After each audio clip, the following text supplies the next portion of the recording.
Isang maganda, mapagpala, mapagbiyaya at makadiyos po na umaga sa bawat isa. Merry Christmas, magandang umaga sa lahat. Mga kaibigan, maraming salamat po sa iyong pagdalo sa ating gawain. Dito na po tayo sa mga awit 30 verse 4, akin pong babasahin. Purihin si Yahweh, siya inyong awitan. Ninyong bayang hinirang, siya ay pasalamatan. Pasalamatan ninyo ang banal niyang pangalan. Purihin nawa ang Diyos sa pagbasa ng kanyang salita. Tayo manalangin. Panginoon, marami pong salamat sa iyong kagandahang loob sa amin. Maraming salamat, Panginoon, sa pangalan ni Jesus, naming Panginoon tagapagligtas. Amen.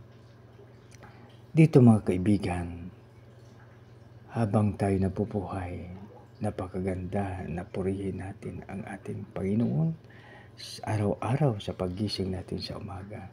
Pwede tayo nung umawit ng papuri, awit ng papasalamat, aawit ng pagsamba. Dahil siya ang source ng lahat ng bagay. Purihin si Yahweh, siya inyong awitan, ninyong bayang hinirang, siya ay pasalamatan. Pasalamatan ninyo ang banal niyang pangalan. Napakaganda mga kaibigan, lahat ng pagkakataon, pasalamatan natin ang ating Panginoon. Dahil siya may kontrol sa lahat ng bagay at siya yung ating provider. At alalahanin po natin ang bansang Israel, ipanalangin natin na maging maayos ang lahat sa kanila. Redeem Israel in all their trouble. Yun po ang nakasulat sa banal na kasulatan. Mga kaibigan, maraming salamat. Huwag po natin kalimutan sa ating araw-araw na buhay, sa ating pagising, ang unang lakas ay ibigay natin para sa ating Panginoon sa pagitan ng pagpuri, pagsamba at pagpapasalamat sa Kanya. Maraming salamat. Maganda umaga. Merry Christmas. God bless us all. Tayo manalangin. Panginoon, maraming salamat sa iyong salita.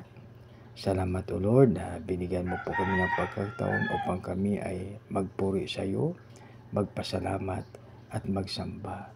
Panginoon, maraming salamat. Gamitin mo po kami o Lord sa makapangyarihang paraan para sa iyong kalwalhatian.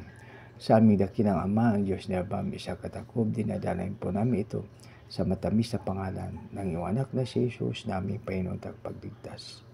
Amen.